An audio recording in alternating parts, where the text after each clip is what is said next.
The stranger's words hung in the air like gunpowder smoke before an explosion.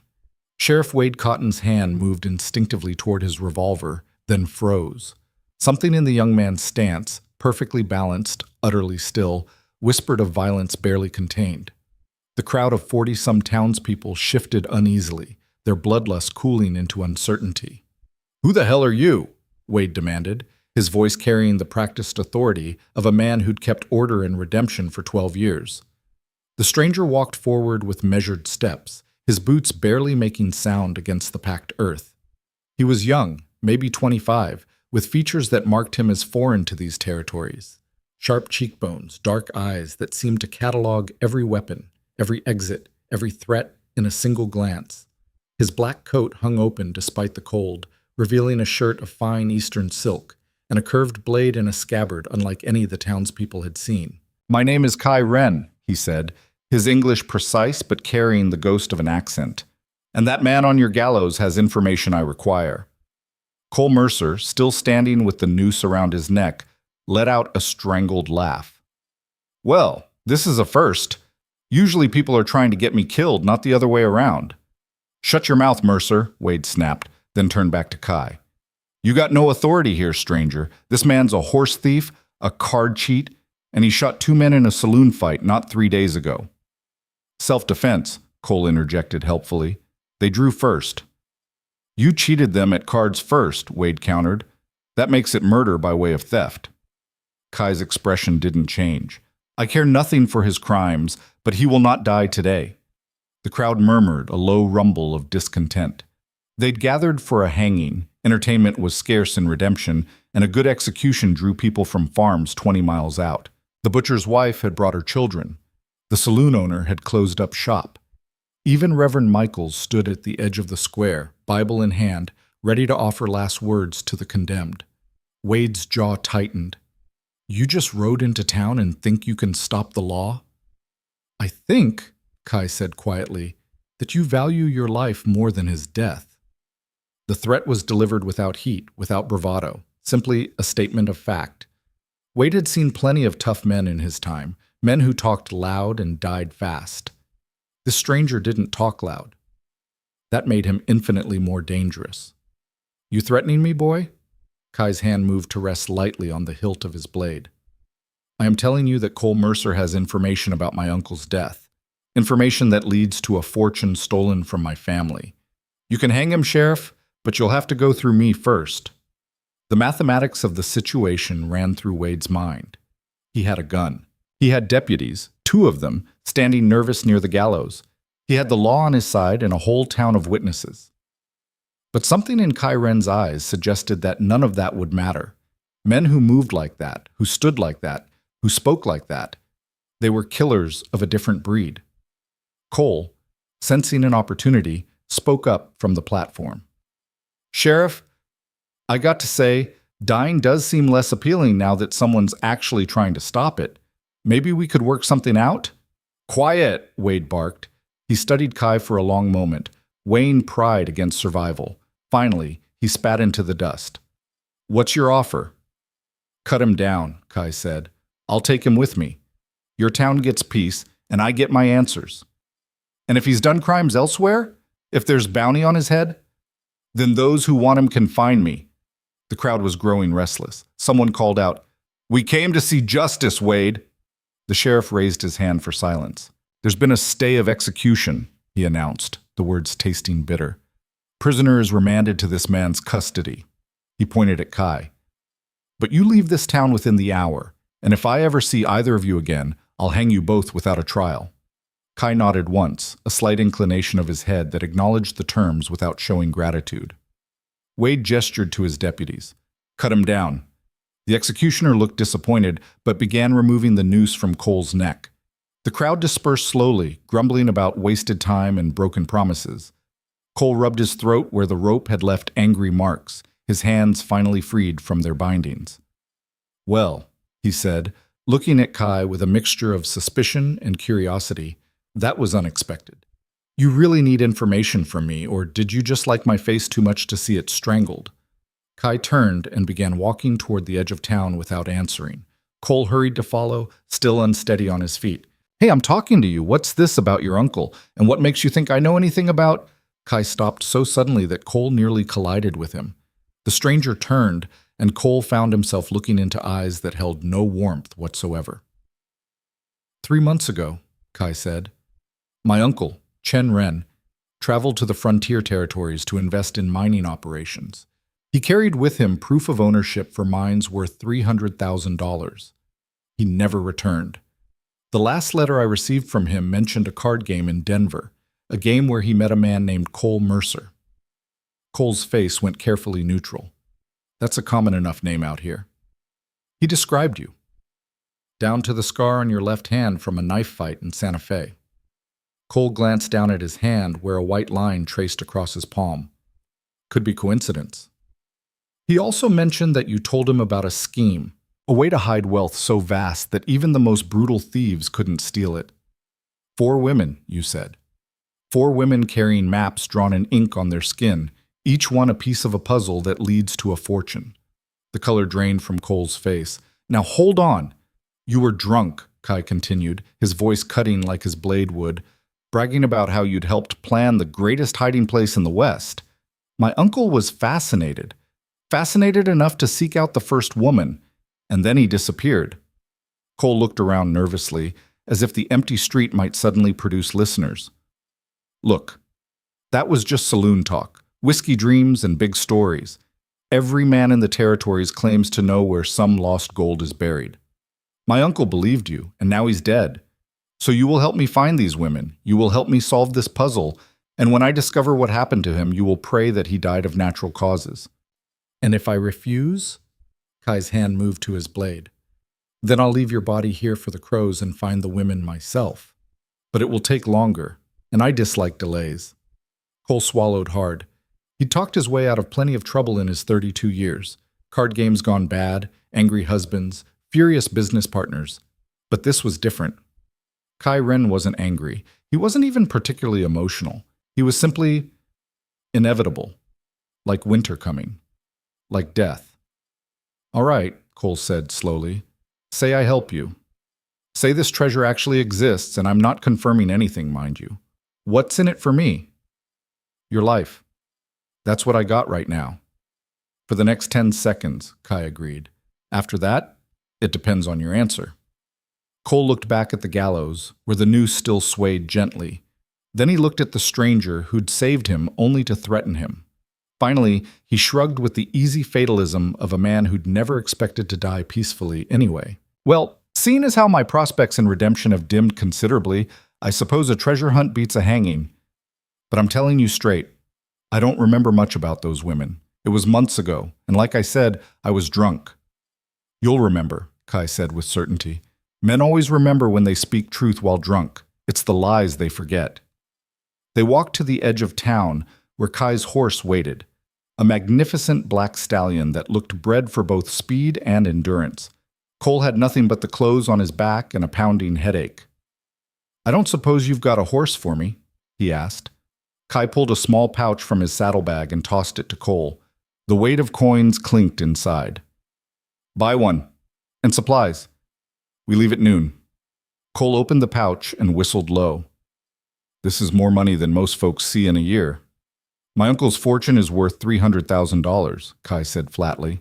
If you help me find it, you'll see more gold than you've ever imagined.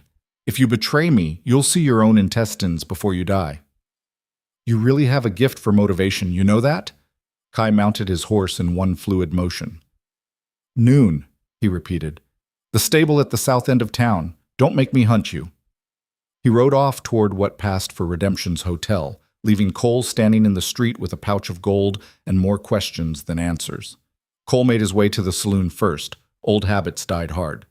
The barkeep, a grizzled man named Dutch, poured him a whiskey without being asked. Heard you got yourself rescued by some foreign killer, Dutch said, his tone suggesting this was somehow worse than hanging. Seems that way. Cole downed the whiskey in one swallow. You ever hear stories about hidden fortunes, maps tattooed on women? Dutch's hand froze while pouring a second glass. Why are you asking? Curiosity. Curiosity got more men killed than whiskey and women combined. But Dutch leaned in closer, his voice dropping. They're stories, old stories, about the cartographer. The what? Man who could hide anything, anywhere. They say he didn't use banks or safes. He used flesh. Living maps that walked around, each one carrying a piece of the whole. No single person could steal the secret because no single person had it all. Cole felt ice forming in his stomach. This cartographer have a name? Lots of names, moved around, but the last I heard he was working out of San Francisco. Chinese man, they said. Good with numbers and better with secrets. How long ago? Year, maybe 2. Dutch pushed the second whiskey across the bar. But those stories always end the same way, Cole. Folks who go looking for the cartographer's treasures don't come back. And the ones who do come back, he shook his head. They're different, haunted.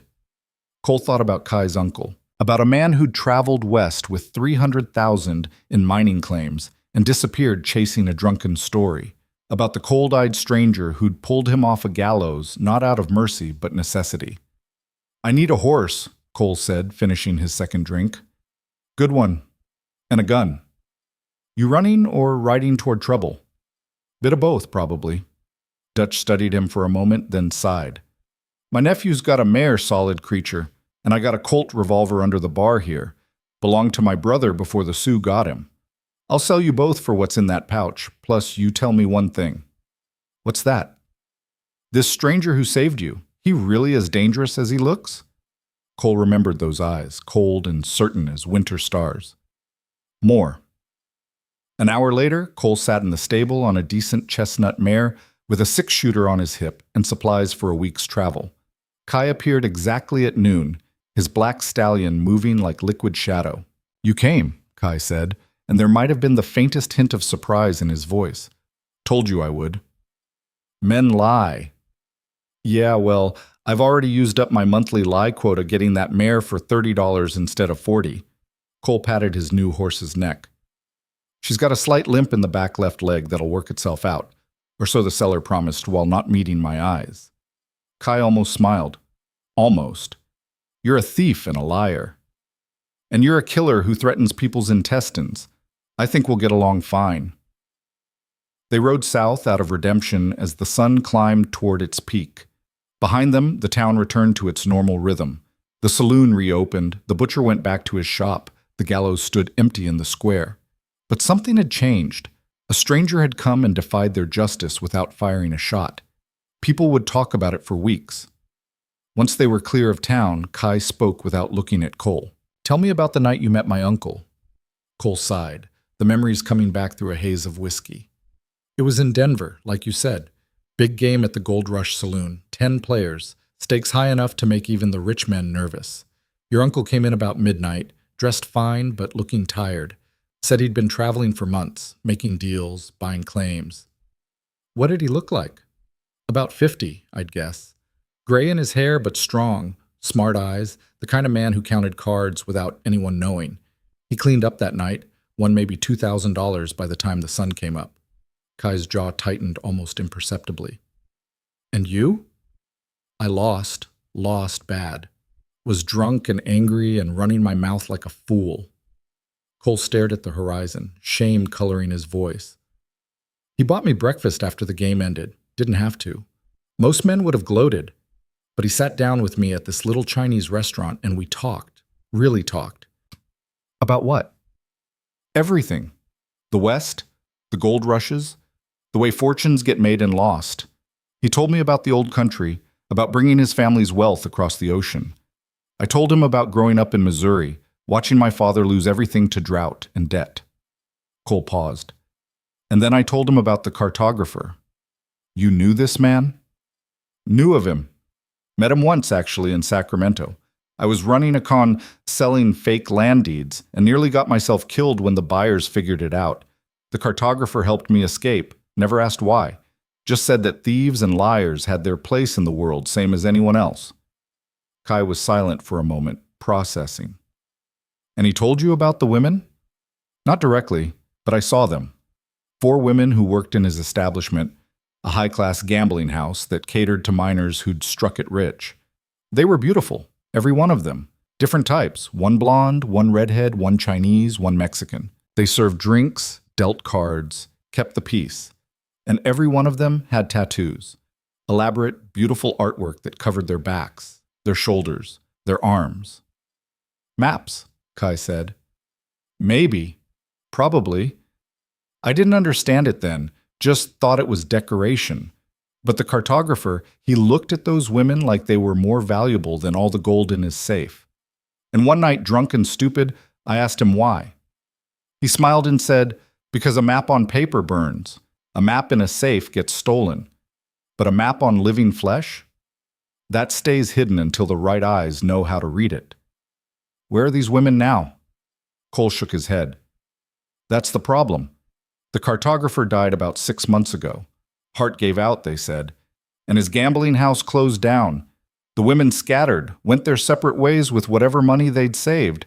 I heard rumors after, whispers in saloons and brothels, but nothing solid. My uncle found the first one, Kai said. Her name was in his last letter, Elena. She was working in a mining camp called Silver Ridge. That's up in the mountains. Rough country. Men there kill for a pouch of dust, never mind a woman who might lead to treasure. Then we go to Silver Ridge. Just like that? We don't even know if she's still there. Kai turned to look at him fully, and Cole saw something in those dark eyes that made him shiver despite the afternoon heat. Not anger, not even determination, but a kind of absolute certainty that bordered on fate. She'll be there, Kai said, because that's where my uncle's trail ends, and that's where our trail begins. They rode through the afternoon in silence, the landscape changing from prairie to foothills. The mountains rose in the distance, snow-capped and indifferent. By evening, they made camp in a stand of cottonwoods near a creek that ran cold and clear. Cole built a fire while Kai tended the horses with the kind of care that spoke of respect for the animals. When the flames were crackling and coffee was brewing in a battered pot, Cole ventured a question. Why'd you really pull me off that gallows? I mean, you could have just waited until after they hung me, then asked around about your uncle. Kai was quiet for so long that Cole thought he wouldn't answer. Then, because you're a survivor. Men who survive long enough to face hanging usually survive because they're clever, or lucky, or both. I need clever, and I can use lucky. That's it? Professional appreciation? That's it. You're a strange man, Kai Ren. So I've been told. Cole poured coffee into 2 tin cups and handed one to Kai. Tell me about your uncle. Really tell me. What was he like? Kai accepted the cup, wrapping his hands around its warmth. The night was coming cold, the way it always did in the territories once the sun set. He raised me, Kai said finally. My parents died when I was young. Sickness. Chen took me in, taught me everything. How to read, how to write, how to fight, how to survive. He taught you to fight like that? He hired masters to teach me. Said the world was dangerous and only the dangerous survived it. Wise man. Yes. Kai stared into the fire. He spent his whole life building our family's fortune. Started with nothing, a street orphan in Canton, and built an empire through shipping, trade, investments. When he heard about the opportunities in America, he came to see for himself, meant to return home within a year. But he didn't. No. His letters stopped coming 3 months ago. I waited, sent inquiries. Finally came myself to find out what happened. The cup trembled slightly in Kai's hands, the first sign of emotion Cole had seen. If he's dead, I need to know how. If he was murdered, I need to know by whom. And if someone stole what he worked his whole life to build, he didn't finish the sentence. He didn't need to. We'll find out, Cole said, surprising himself with the conviction in his voice. I owe you my life. Least I can do is help you find the truth. Kai looked at him across the fire, assessing. You don't owe me anything. I saved you because you're useful. Maybe. But I'm choosing to help anyway. Call it conscience. I got just enough of one to be inconvenient. Something passed between them then, an understanding beyond words. They were 2 men who'd lost things. Kai, his uncle, Cole, his prospects for any kind of normal life. They were bound together now by necessity, but maybe, just maybe, by something else too. Something like purpose. The fire crackled. The horses shifted in the darkness. Somewhere a coyote called, lonely and wild. Silver Ridge, Cole said. It's about 3 days' ride if we push hard. Place is lawless. No sheriff, no government, Just miners and the people who take their gold. Your uncle went there alone? According to his letter, yes. Then he was braver than I gave him credit for, or more foolish. He was desperate, Kai said quietly. The mines he'd invested in were failing. He needed the cartographer's fortune to save everything he'd built. That desperation made him reckless. And got him killed, probably. Probably. They sat in silence for a while, each lost in thought. Then Cole spoke again, his voice tentative. This fortune, $300,000. What'll you do with it if we find it? Save my family's business, honor my uncle's memory, return home. That's it? No mansion, no empire, no living like a king? I don't need to live like a king, Kai said. I just need to live with honor. Cole shook his head in wonder. You really are from a different world, aren't you? Yes. Kai stood, stretching muscles stiff from a day in the saddle. We should sleep. Long ride tomorrow. But as Kai walked toward his bedroll, Cole called out, Hey, one more thing. Kai turned. Thanks, Cole said simply, for what it's worth. Kai nodded once, a gesture that acknowledged the gratitude without making a fuss over it, and settled down to sleep. Cole lay awake for a while longer, staring at the stars that wheeled overhead in their ancient patterns. He thought about Elena, the first woman on their list, about Silver Ridge and whatever waited there, about Kai's uncle, who'd come west chasing fortune and found only mystery and death. And he thought about himself, a gambler, a cheat, a man who'd been minutes from hanging and now rode toward something that might be even more dangerous. But for the first time in years, Cole Mercer felt like he was riding toward something rather than away from it. That had to count for something. The fire burned down to embers. The night deepened. And tomorrow they would ride toward Silver Ridge, toward Elena, toward whatever truth waited in the mountains. Neither of them knew it yet, but by the time they reached that mining camp, everything would change, because the fortune they were hunting was real, and so were the men who would kill to claim it. The mountains grew taller with each mile, their peaks scraping clouds that threatened snow. By the second day, the trail had narrowed to barely more than a goat path, winding through pine forests so thick that sunlight came in scattered coins of gold. Kai rode ahead, silent and watchful, while Cole brought up the rear, his mare picking her way carefully over rocks that could snap a horse's leg with one misstep. They spoke little during those days. Kai seemed content with silence, his mind clearly elsewhere, processing plans, calculating risks, remembering his uncle. Cole, for his part, was too busy staying alive to make conversation. The altitude made breathing hard, and twice they'd spotted riders in the distance, shadowy figures who watched but didn't approach. Outlaws, most likely, or claim jumpers looking for easy targets. On the afternoon of the third day, they crested a ridge, and Silver Ridge came into view below. Calling it a town would have been generous. It was a wound carved into the mountainside, a chaotic sprawl of tents, crude wooden structures, and muddy paths that ran with water from the creek that gave the camp its name. Smoke rose from 100 fires. The sound of hammering and shouting drifted up even to their vantage point, along with the distant roar of the stamp mills crushing ore.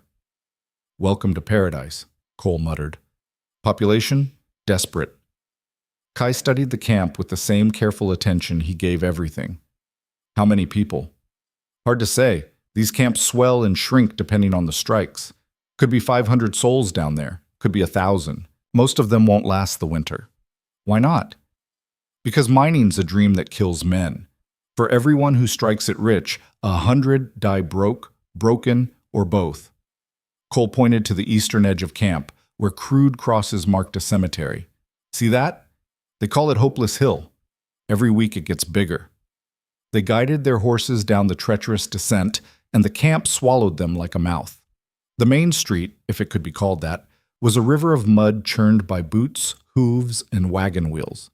Men stood in clusters, their faces weathered and hard, eyes that had seen too much and believed in too little.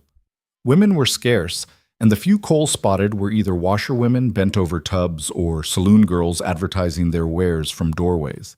No one paid Kai and Cole much attention at first.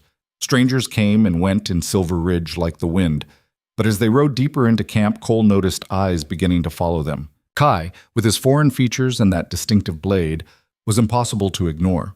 Word would spread fast. "We need information," Kai said quietly, discreetly.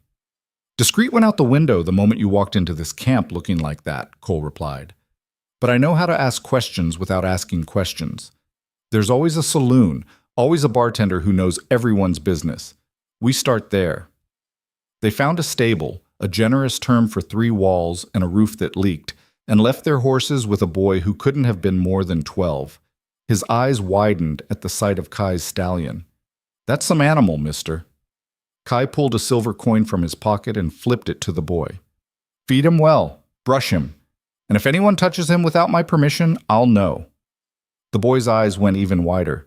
"Yes, sir, nobody'll touch him, I swear it." The saloon was called the Broken Promise, which Cole found grimly appropriate. Inside, it was exactly what he'd expected.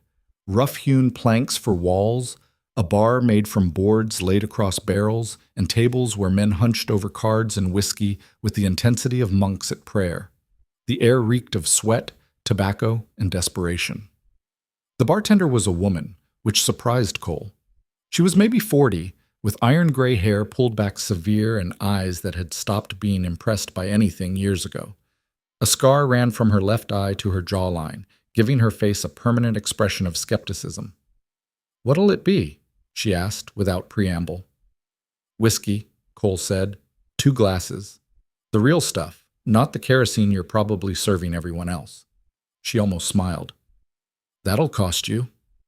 "I can pay." She poured from a bottle kept under the bar, and Cole had to admit it was decent. Harsh, but honest. He slid payment across the wood along with an extra $1. "We're looking for someone," he said casually. "Woman named Elena. Would have come through here maybe 3 months back." The bartender's expression didn't change, but something shifted in her eyes. "Lots of women come through here. Most don't stay long. Smart ones leave before winter." "This one might have stayed," Cole pressed. "Dark hair, Mexican maybe, beautiful, would have stood out." "Beautiful women always stand out in camps like this," the bartender said. She glanced at Kai, who stood slightly behind Cole, radiating quiet menace. "Your friend doesn't talk much." "He talks when it matters," Cole replied. "About Elena. Have you seen her or not?" The woman studied them both for a long moment, weighing something. Finally, she leaned in closer, her voice dropping. "What's your business with her?" "That's between us and her. Not how it works here. Elena's under protection. You want to see her, you go through me first." Cole felt Kai tense behind him. He raised a hand slightly, a signal to wait. "Protection from who?" "From men like you. Men who come asking questions with money in one hand and trouble in the other." She straightened up. Elena had problems when she first arrived. Men thought a woman alone in a camp like this was fair game. They learned different. Now she's got friends. Good friends who don't appreciate strangers sniffing around. "We don't mean her any harm," Cole said, which was at least partially true. "That's what they all say." Kai spoke for the first time, his voice cutting through the saloon noise like a blade through silk. 3 months ago, a man came here looking for Elena. Chinese man, well-dressed, intelligent. His name was Chen Ren. I need to know what happened to him." The bartender's face went carefully blank. "Don't know anyone by that name." "You're lying," Kai said flatly. Her hand moved beneath the bar, probably to a shotgun, Cole guessed. "You calling me a liar in my own establishment?" "I'm stating a fact. You know who Chen Ren was. You know what happened to him. And you're going to tell me." The saloon had gone quiet. Men at the nearest tables had stopped their games, sensing violence in the air, like animals sensing a storm. Cole put his hand on Kai's arm. "Easy. We're not here to cause trouble." "Then you should leave," the bartender said coldly. "Before trouble finds you anyway." A voice came from the doorway behind them. "Too late for that, Maggie. Trouble just walked in wearing black and carrying a pig sticker." They turned. 3 men stood framed in the doorway, backlit by late afternoon sun. The speaker was tall, maybe 6'4", with a gut that spoke of too much beer and a face that spoke of too many fights. He wore a deputy's badge pinned to his vest, though Cole doubted there was any legitimate law in Silver Ridge. "Ned Grimes," Maggie said, and there was warning in her tone. These men haven't done anything. Yet, Ned agreed, stepping inside. His companions followed, one thin and nervous, the other built like a bull. But asking about Elena, well, that's something all on its own. We got rules here. Elena don't want visitors. Kai's hand moved to his blade. I don't recognize your authority. Ned laughed, a wet sound like rocks rattling in mud. Authority? Son, I am the authority. Me and my friends here keep the peace in Silver Ridge, and peace means leaving certain people alone. I need to speak with Elena, Kai said, each word precise as a nail being hammered. That's not negotiable. Everything's negotiable, Ned countered. He hooked his thumbs in his belt, revealing a revolver on each hip. Question is, what you willing to pay for the privilege? Cole could feel the situation spiraling. In about 10 seconds, someone was going to draw, and this whole saloon would turn into an abattoir. He'd seen it happen too many times. Men died over less than this in mining camps. How about we all take a breath, Cole said, his voice carrying the easy charm that had gotten him out of scrapes before. We're not here to cause problems. My friend's uncle came through here months ago. We're just trying to find out what happened to him. Simple as that. Nothing simple when Elena's involved, Ned said. She's special, protected, and I don't like the way your friend there looks at me, like I'm something that needs killing. Only if you prevent me from doing what I came here to do, Kai said, and the temperature in the room dropped 10 degrees. Ned's hand drifted toward his revolver. His companions spread out, flanking. The nervous one's hand was already shaking. Cole knew the type. Scared men with guns were the most dangerous kind. Maggie spoke up quickly. Ned, for the love of sanity, don't do this. Not in my place. But Ned wasn't listening. His pride was engaged now, his reputation on the line in front of everyone in the saloon. He couldn't back down without losing face. I'm going to count to 3, Ned said. You two are going to walk out that door and get on your horses and ride out of Silver Ridge. If you don't, we're going to have ourselves a disagreement. Kai's stance shifted almost imperceptibly, his weight settling like water finding level. Cole had seen gunfighters prepare to draw, but this was different. Kai looked like death taking human shape, patient and certain. 1, Ned said. Wait, a new voice called out. Female, clear, carrying authority despite its softness. Everyone turned. A woman stood in the doorway that led to the back rooms, and Cole understood immediately why men would fight over her. She was maybe 30, with dark hair cascading over shoulders marked with ink, tattoos that Cole could just glimpse beneath her shawl. Her face was beautiful but hard, like a gem polished by years of rough handling, and her eyes, dark and intelligent, swept the room with the kind of awareness that came from surviving in places where survival wasn't guaranteed. Elena, Maggie breathed, relief evident in her voice. Elena walked forward, moving through the frozen tableau like a queen through her court. She stopped between Kai and Ned, her presence somehow diffusing the violence hanging in the air. Ned, put your hand away from that gun before you get yourself killed, she said calmly. This man isn't someone you want to fight. I can handle him, Ned protested, but his hand did move away from his revolver. Elena looked at Kai, really looked at him, and something passed across her face, recognition maybe, or understanding. You're Chen's nephew. You have his eyes. The shock of hearing his uncle's name spoken so casually, so familiarly, made Kai's composure crack for just a moment. You knew him. I knew him, Elena confirmed. She turned to Ned. These men are my guests. Anyone who bothers them answers to me. Understood? Ned looked like he wanted to argue, but something in Elena's tone made him nod. Fine, but if there's trouble, there won't be, Elena said firmly. Now leave, all of you. The saloon slowly resumed its normal noise level as Ned and his men departed, muttering. Other patrons went back to their drinks and games, though Cole noticed plenty of sidelong glances still coming their way. Elena gestured toward a table in the back corner, away from prying ears. Sit. We need to talk, and you need to hear what I have to say about your uncle. They sat, Maggie bringing a bottle and 3 glasses without being asked. Elena poured for all of them, her hands steady despite the tension that had just filled the room. Chenren came here 3 months ago, she began without preamble. He found me working in a laundry, can you imagine?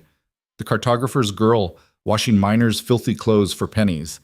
But that's what happens when your benefactor dies and leaves you with nothing but the ink on your skin. He approached you about the map, Kai said.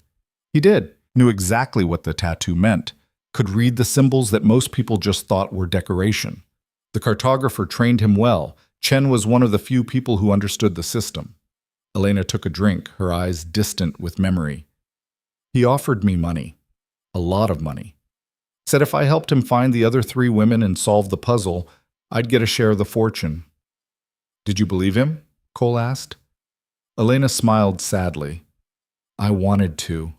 The cartographer always said the treasure was real, that it was worth more than all the gold in California. But he also said it was dangerous, that men would kill for it, that the women who carried the maps were both precious and cursed. What happened? Kai's voice was tight with controlled emotion. We made a plan. Chen would go to the next camp, a place called Devil's Fork about 50 miles northeast of here. That's where another woman was supposed to be, a redhead named Sarah. He'd find her, get the second piece of the map, then come back for me. Together we'd track down the other 2 women. But he never came back, Kai finished. Elena's eyes glistened. No, I waited 2 weeks, then word started filtering back from Devil's Fork. There'd been trouble. A man matching Chen's description had been seen asking questions. Then there was a fire, people died, and the man disappeared. The words hit Kai like bullets. Cole watched his companion's face, saw the grief and rage warring beneath that controlled exterior. Who killed him? Kai asked, each word sharp as broken glass. I don't know for certain, but I heard a name. Harlan Voss. Elena said the name like a curse. He runs things in Devil's Fork, calls himself a businessman, but he's really just a bandit with ambition. If Chen went there asking about Sarah, Voss would have heard about it. And if Voss learned about the treasure, she didn't need to finish. Cole understood. A man like Voss wouldn't let a fortune slip through his fingers, especially not to some foreign stranger asking questions.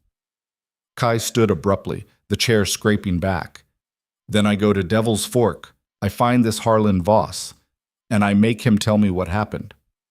That's suicide, Elena said flatly. Voss has maybe 30 men working for him. Killers, every one. You'd never make it through his front door. I'll find a way. Listen to me. Elena grabbed Kai's wrist, surprising him into stopping. Chen was smart, careful, skilled, and Voss still got him. You charge in there alone, all you'll accomplish is dying the same way your uncle did. Is that what he'd want? For you to throw your life away on revenge? Kai's jaw clenched. What would you have me do? Walk away? No, but be smart about it. Strategic. Elena released his wrist and sat back. The treasure's still out there. 4 pieces, 4 women. I'm 1. Sarah was the second, but if she's in Devil's Fork, she's either dead or in Voss's control. That leaves 2 more. Do you know where they are? Cole asked. Elena shook her head. The cartographer kept us separated for safety, but I know their names. One's called Lily, blonde, worked as a singer last I heard. The other's Ming, Chinese like your uncle. Beautiful and deadly dangerous if the stories are true. Stories? Kai sat back down, his tactical mind clearly engaging despite his grief. The cartographer didn't just hide his treasure in ink. He hired skilled women, women who could protect themselves and the secrets they carried. Ming was trained in fighting, same as you by the look of it. Lily could talk a man into giving her his last dollar and make him feel grateful for the privilege. Cole whistled low. So we've got 4 women, each carrying part of a map to a fortune. One's sitting right here, one's probably in the hands of a bandit lord, and 2 more are scattered across the territories. Does that about sum it up? More or less, Elena confirmed. Except you're forgetting the most important part. What's that? The map only works if you have all 4 pieces. The cartographer designed it that way. An interlocking puzzle where each woman's tattoo contains coordinates, symbols, ciphers that mean nothing on their own. But put them together. She pulled her shawl down, revealing her shoulder and upper back. The tattoo was stunning. Intricate lines formed what looked like a topographical map, mountains and valleys rendered in exquisite detail. But woven through it were symbols, Chinese characters, mathematical notations, astronomical markers that seemed to reference stars and planets. "This is 1/4 of the whole," Elena said. "I've looked at it 1,000 times, tried to decode it on my own. Can't be done." The cartographer was too clever for that. Kai studied the tattoo with intense focus. "These characters here, they're coordinates. Latitude and longitude, but incomplete. And these symbols, you can read them?" Elena asked, surprised. "Some. My uncle taught me. This one means water. This one, mountain. This one," he paused, "hidden beneath the serpent's eye. It's a riddle within a riddle." "Which is why we need all 4 women," Elena said. "Your uncle understood that. He was trying to bring us together, to solve this thing properly. But Voss got in the way." Silence fell over the table as they all considered the magnitude of the task. $300,000. Enough to change lives, build empires, or buy enough death to fill Hopeless Hill twice over. Finally, Cole spoke. "So what's the play? We can't fight Voss head on, but we can't just abandon Sarah if she's still alive. And we need to find the other 2 women before someone else does." "I've been thinking about this since Chen disappeared," Elena said. "There might be a way. Voss is greedy, but he's not stupid. If we can convince him that the treasure requires all 4 women working together, he might be willing to negotiate, trade Sarah for a share of the fortune." "You want to make a deal with your uncle's murderer?" Kai's voice was ice. "I want to stay alive long enough to see justice done," Elena countered. "Your uncle was a good man, Kai. He deserved better than whatever end Voss gave him. But charging in blind won't honor his memory. It'll just make you another corpse on Hopeless Hill." Kai stood again, walking to the window. Outside, Silver Ridge went about its brutal business. Men digging, dying, dreaming of gold while their bodies broke and their spirits withered. Somewhere out there, his uncle had met his end. The need for vengeance burned in Kai's chest like swallowed fire. But Elena was right. Chen had taught him to think, to plan, to move like water around obstacles rather than crashing against them. Rushing to Devil's Fork in a rage would accomplish nothing. 3 days, Kai said, turning back. "We prepare, we plan, and in 3 days we ride for Devil's Fork. Not to fight, but to negotiate. And while we're there, I'll find out exactly what happened to my uncle. If Voss is responsible, I'll kill him, but I'll do it smart." Elena nodded.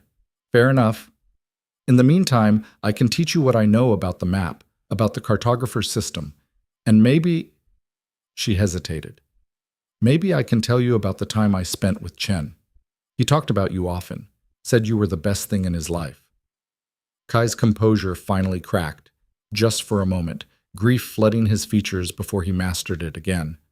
"I would like that. Thank you." Maggie appeared with food, bread, cheese, dried meat. "You'll need somewhere to stay. I've got rooms upstairs. They're not much, but they're private and the beds don't have too many fleas."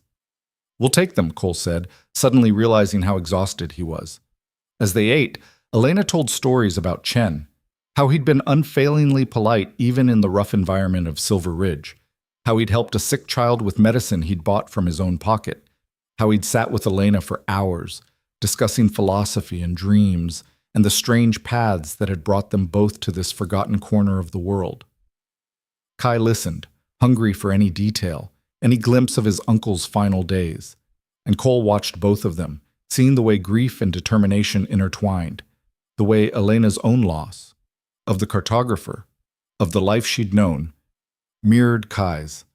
When full darkness fell, they retired to their rooms. Cole collapsed on his bed, asleep almost instantly despite the lumps in the mattress and the sounds of the camp outside. But Kai sat by the window, staring out at the mountains that ringed Silver Ridge like the walls of a prison. Somewhere beyond those peaks lay Devil's Fork, lay answers, lay perhaps his uncle's grave. "I'm coming, Uncle," Kai whispered to the darkness. "I'm coming, and I'll finish what you started. I swear it." The mountains kept their secrets. The stars wheeled overhead, indifferent to human pain and human promise. And in a camp 50 miles northeast, a man named Harlan Voss sat in his compound, counting gold and planning his next move, unaware that death was riding toward him wearing black and carrying a blade that thirsted for justice. 3 days, Kai had said. 3 days to prepare, to plan, to transform grief into something sharp and useful. By the time those 3 days ended, nothing in Devil's Fork would ever be the same. Those 3 days passed like water through a sieve, too fast, leaving nothing behind but the dregs of preparation and the bitter taste of anticipation. Kai spent his mornings with Elena, studying her tattoo until he could trace its patterns in his sleep, learning the cartographer's symbolic language like a priest memorizing sacred texts. The afternoons he devoted to his blade, practicing in the woods beyond Silver Ridge where no one could watch, his movements fluid and deadly as mercury. Cole, meanwhile, did what he did best. He talked. He circulated through the saloons and gambling tents, buying drinks and losing just enough at cards to seem harmless. By the end of the second day, he knew the layout of Devil's Fork from 3 different miners who'd worked there, knew that Harlan Voss kept his compound on the north end of camp, knew that Sarah, if she was still alive, was seen sometimes on the balcony of the main building, a ghost in a cage. On the morning of the 3rd day, Elena found Kai in the stable, checking his stallion's shoes. The sky was the color of old iron, threatening snow. "You don't have to do this," she said quietly. "We could wait. Gather more information, find the other women first, and come back with leverage." Kai didn't look up from his work. "Every day I wait, the trail grows colder.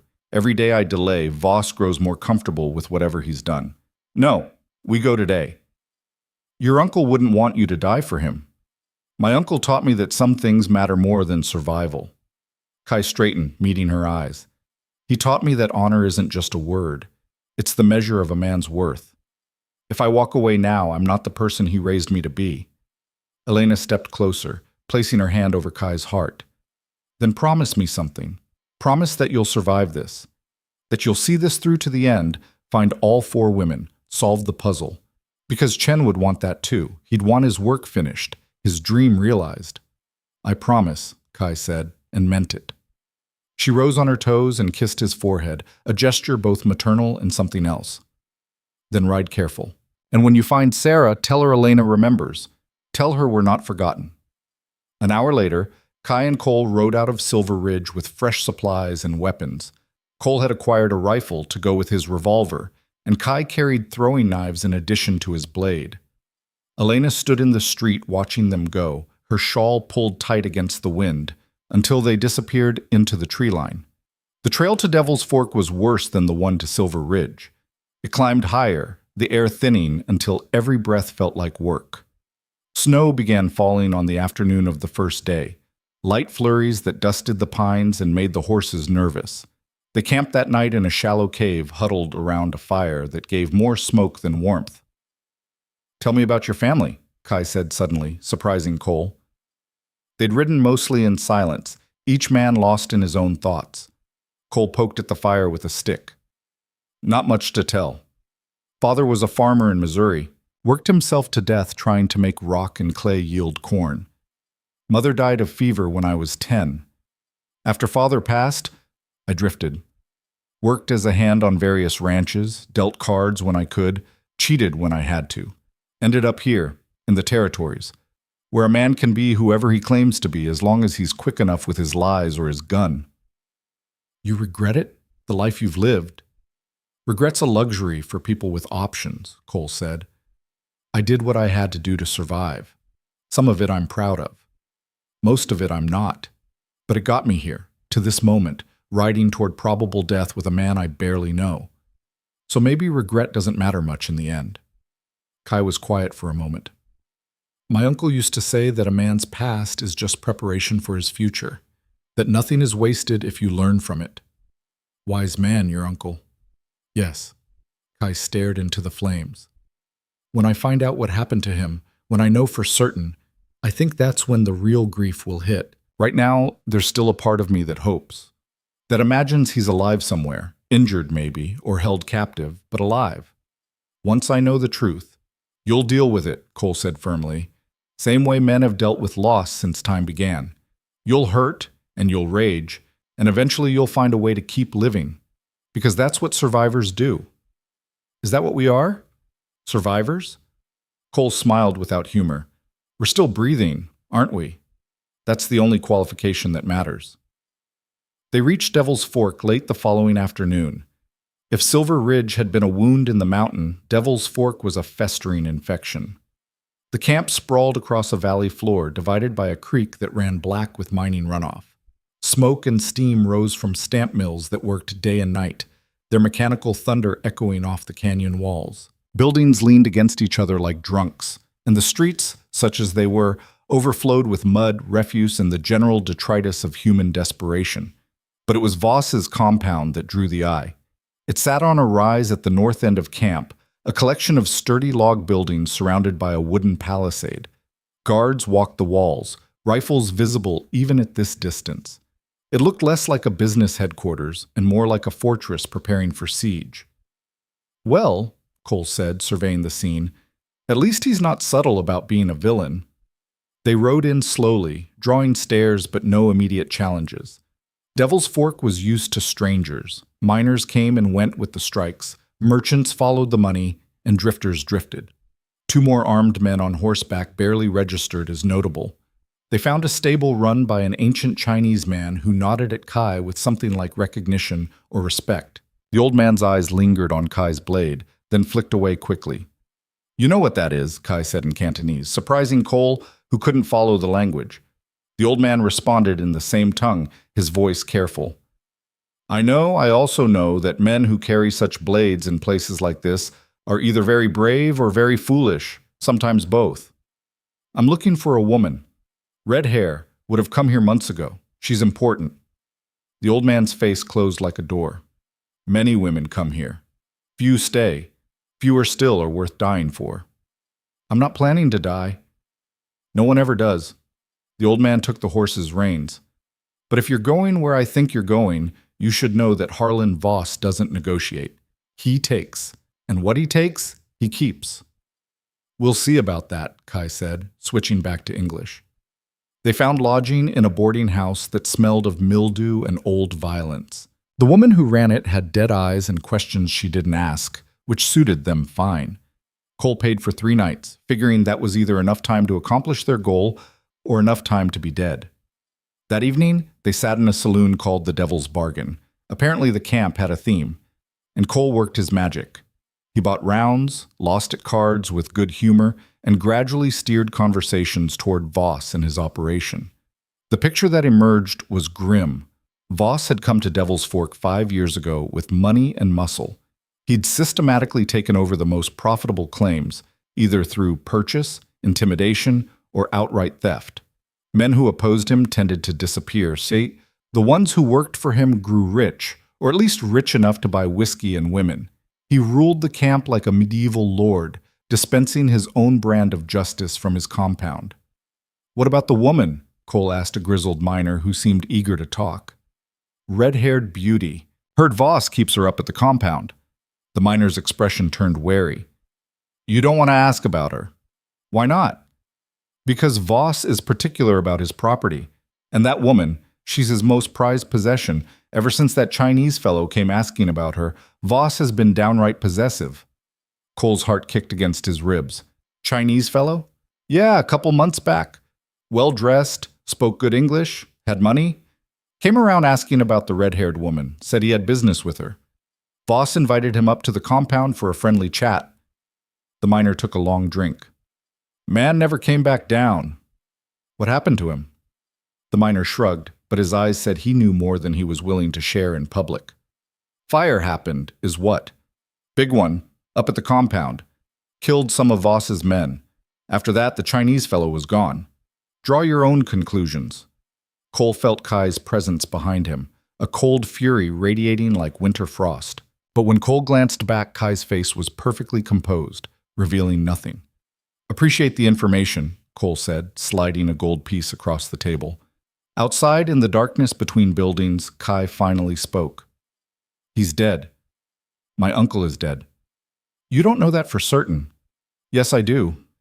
The fire, the disappearance, Voss killed him. Probably tortured him first for information about the treasure." Kai's voice was level, almost conversational, which somehow made it more terrifying. "I'm going to kill Harlan Voss. Not tomorrow, not in some future confrontation. Tonight." "That's suicide," Cole hissed. There are guards, walls, probably 30 men between you and Voss. You'll never reach him.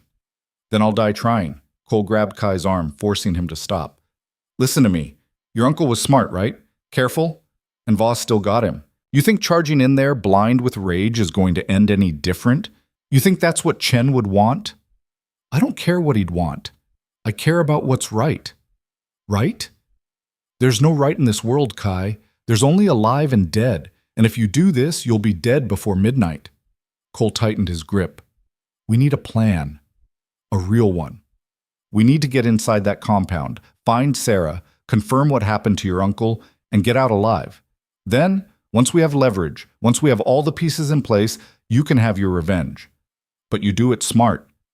Kai stood rigid for a long moment, warring with himself. Finally, he took a shuddering breath. How? I have an idea. It's risky and probably stupid, but it's better than a suicide run. Cole released Kai's arm. Voss is a businessman, right? He deals in claims, in gold, in profit, so we approach him as businessmen. We tell him we know about the treasure, about the 4 women, about the map. We offer him a partnership. Why would he believe us? Because I'm a con man, and you're Chen Ren's nephew. Between the two of us, we can sell it. We tell him Elena sent us, that she's willing to cooperate if he releases Sarah. We play to his greed, make him think that keeping Sarah locked up is costing him a fortune. Kai considered this. And once we're inside, we assess. We look for weaknesses. We find out exactly what happened to your uncle. And if the opportunity presents itself, Cole patted his revolver. We take it. It wasn't much of a plan. It had more holes than a mining sieve, and relied entirely on Voss being greedy enough to listen before he started shooting. But it was something, a strategy that at least gave them a chance. All right, Kai said finally. We do it your way. But Cole, if I get confirmation that Voss murdered my uncle, no plan survives that knowledge. I will kill him. Consequences be damned. Fair enough. Just try to wait until we're not completely surrounded by his men when you do it. The next morning, they presented themselves at the compound gates. The guards, hard men with harder eyes, looked them over with the casual contempt of people who'd seen every kind of fool the territories could produce. We're here to see Harlan Voss, Cole announced. Tell him we have information about a treasure worth $300,000. Tell him Elena sends her regards. The guards exchanged glances. One disappeared inside while the other kept his rifle trained on them with the kind of steady aim that suggested he wouldn't hesitate to use it. They waited. The sun climbed higher, burning off the morning fog. From inside the compound came sounds of activity, men working, dogs barking, the ring of hammer on anvil. Finally, the guard returned. Boss says come in, but you leave your weapons at the gate. Kai's hand moved to his blade. Cole put a restraining hand on his arm. We'll keep our weapons. Tell Voss that if he wants to hear about the treasure, he can trust us enough to let us stay armed. We're here to talk business, not start a war. Another wait, more consultation. Cole could feel sweat forming despite the cold, could sense Kai coiled beside him like a spring wound too tight. The guard came back. All right, but you try anything stupid, you'll be dead before you hit the ground. Noted, Cole said. They walked through gates that closed behind them with ominous finality. The compound was larger than it looked from outside. Several buildings arranged around a central courtyard with clear lines of fire from elevated positions. Guards watched from rooftops. More stood at strategic points, casual but alert. They were led to the largest building, a 2-story log structure with glass windows, actual glass, a luxury in mining camps. Inside, the contrast with Devil's Fork's squalor was jarring. Fine furniture, paintings on the walls, carpets that must have cost a fortune to transport this far into the mountains. Harlan Voss sat behind a desk made of polished oak, reviewing papers with the focused attention of a man who took his business seriously. He looked up as they entered, and Cole saw intelligence in those eyes, along with cruelty and ambition. Voss was maybe 50. With silver threading through dark hair and a beard trimmed precisely. He dressed well, Eastern suit, silk vest, a watch chain of gold. He could have passed for a banker in San Francisco. But the 2 armed men flanking his desk and the revolver lying within easy reach on the desktop told a different story. Gentlemen, Voss said, his voice cultured and pleasant. I'm told you have information about a treasure, and that you mentioned Elena's name, which is interesting. Please sit. They sat. Kai's posture was rigid, his eyes never leaving Voss's face. Before we begin, Voss continued, let me establish something. I'm a reasonable man. I built this enterprise through commerce, not violence, though I'm certainly capable of violence when necessary. If you're here to waste my time with fantasies and schemes, I'll have you thrown out. If you're here with legitimate business, I'm willing to listen. Fair? Fair, Cole agreed. My name is Cole Mercer. This is Kai Wren. We represent Elena Martinez, who you may know carries 1/4 of a map to a fortune hidden by the cartographer. Voss's expression didn't change, but something flickered in his eyes. Recognition, confirmation. Go on. Elena's willing to cooperate in locating and retrieving this fortune. But she has conditions. The primary one being that Sarah, the woman you're currently keeping here, be released and allowed to join the effort voluntarily. Sarah is here of her own free will, Voss said smoothly. She's under my protection. Is that what you call it? Kai spoke for the first time, his voice cold as a blade drawn from ice. Voss studied him with new interest. You have strong opinions for someone who just walked into my home. Tell me, Mr. Wren, any relation to Chen Wren, by chance? The name hung in the air like smoke. Kai's hands gripped the arms of his chair, knuckles white. He was my uncle. Ah. Voss sat back, genuine regret crossing his features, or a masterful imitation of it. I'm sorry for your loss. Chen was an interesting man. We had discussions about the very treasure you're here to negotiate about. Where is he? Kai's voice was barely above a whisper. Dead, I'm afraid. There was an incident. A fire. Unfortunate. Several of my men died as well. Voss poured himself whiskey from a crystal decanter. Your uncle was a proud man, Mr. Wren. Too proud. He refused to understand that in places like Devil's Fork, cooperation is survival. He thought he could simply take what he wanted, Sarah, the information she carried, and leave. He was wrong. You killed him. Not a question. A statement of fact. I defended my interests, Voss corrected. As I'll continue to do. Now, you can seek revenge. Many have tried, all have failed, or you can be smarter than your uncle. Work with me. Together we find all 4 women, solve this puzzle, claim the treasure. I'm a generous man with my partners. You could walk away wealthy beyond your dreams. Kai stood slowly, his body radiating violence. Cole's hand moved to his revolver, knowing that everything was about to go catastrophically wrong. My uncle was worth more than all the gold in California, Kai said quietly. And you killed him for greed. There's no partnership here, Voss. There's only justice coming for you on a blade. Voss sighed, almost sadly, and his hand moved toward his revolver. The guards raised their weapons. Cole stood, trying to position himself between Kai and the inevitable gunfire. Then a voice called from the doorway, "Stop!"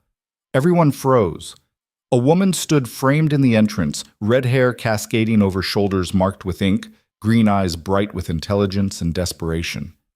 Sarah.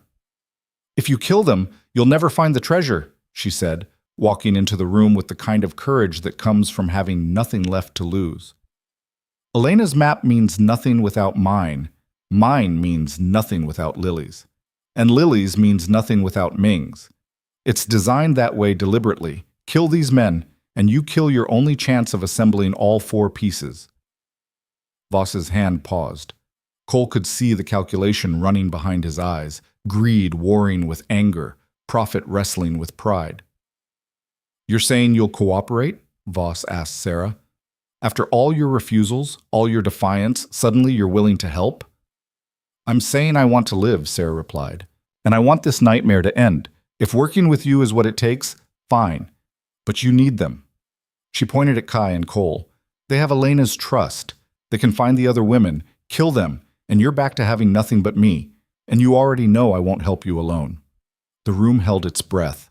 Voss studied Sarah, then Kai, then Cole. Finally, he smiled. A cold expression devoid of warmth. Very well. A temporary truce.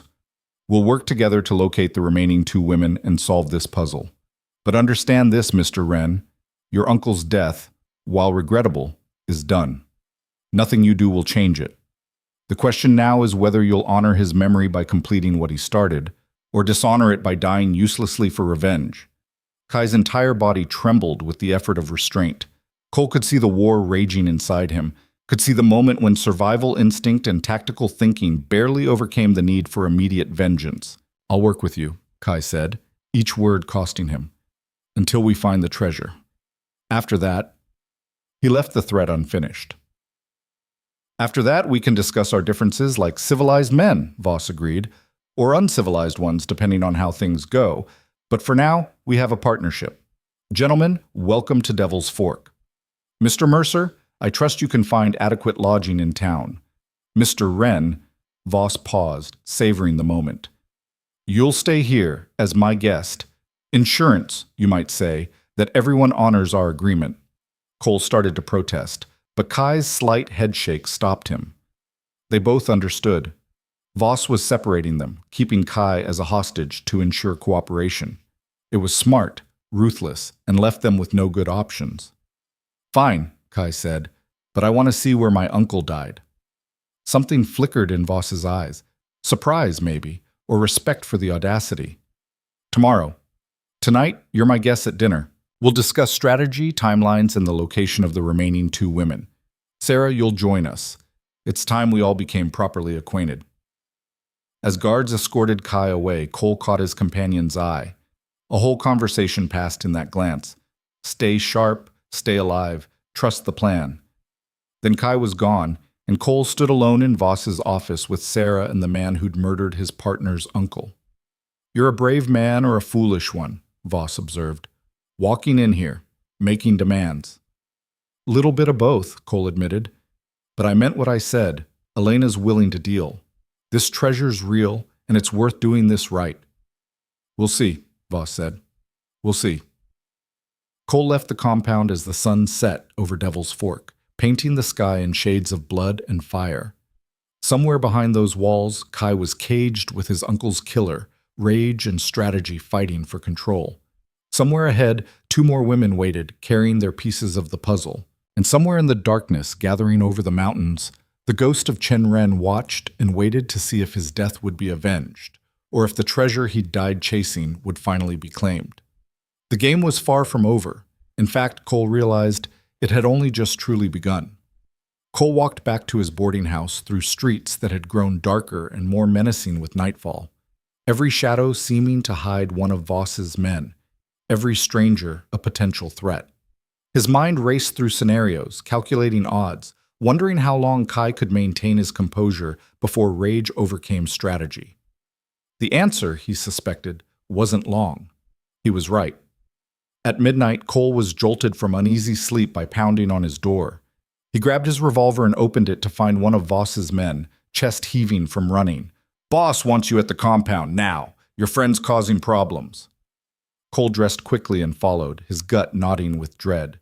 The compound was lit up like a festival, torches blazing on the walls, men moving with the organized chaos of an emergency. He was rushed through the gates and into the main building, where voices echoed from somewhere deep inside. They led him down a corridor to a heavy wooden door reinforced with iron bands. One of Voss's lieutenants, a scarred man named Dutch, stood guard outside. "He's been demanding to see where it happened," Dutch said. Boss finally agreed, figured it might settle him down. Instead, he gestured at the door. "See for yourself." Inside was what had once been a storage room, now charred and broken. Fire had consumed most of it months ago, leaving blackened timbers and the acrid smell of old smoke. In the center of the destruction stood Kai, utterly still, staring at a dark stain on the floor that could have been spilled wine or could have been something far worse. Voss stood near the door, watching Kai with the wariness of a man observing a wild animal. Sarah was there too, her face pale in the lamplight. "He hasn't moved in 10 minutes, Voss said quietly to Cole. "Just stands there, staring. It's unnerving." Cole approached slowly. "Kai?"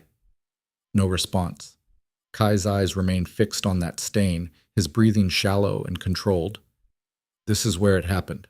Voss said, his voice carrying no emotion. Your uncle fought back when my men tried to restrain him.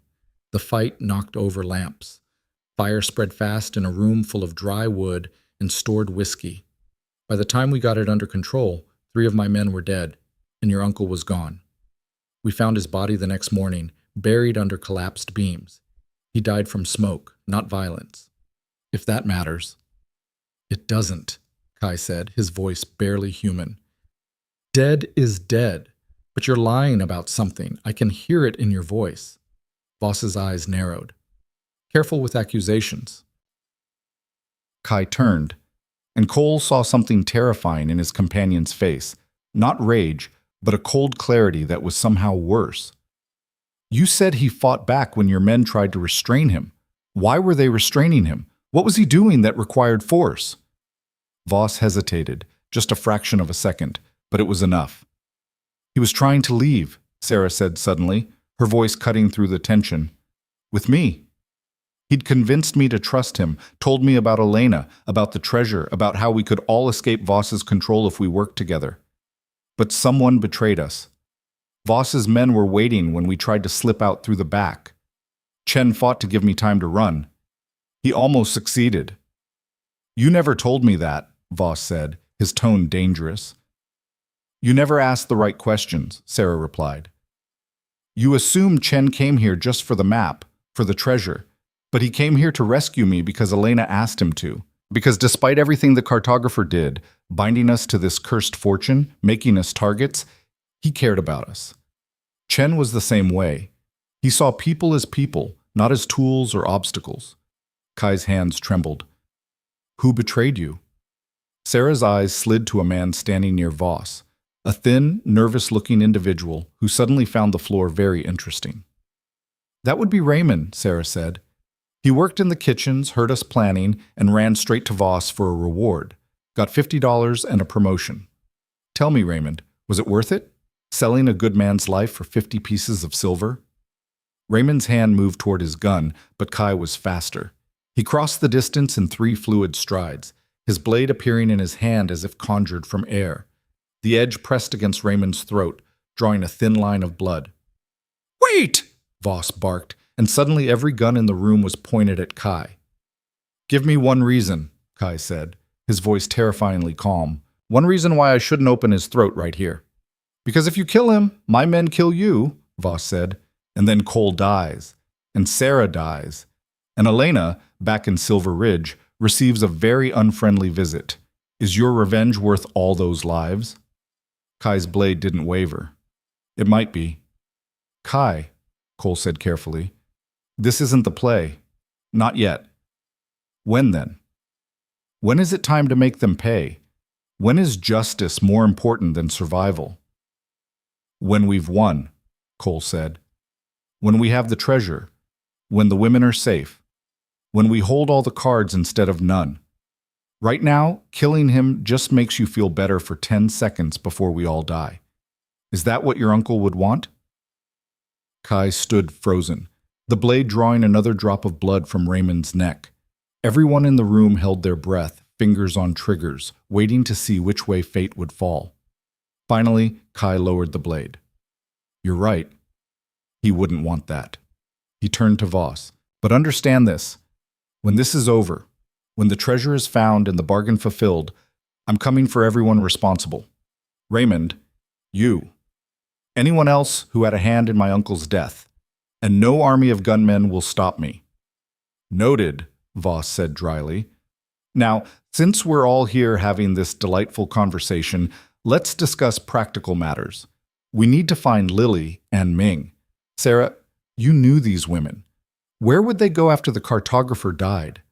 Sarah moved away from the wall, rubbing her arms as if cold.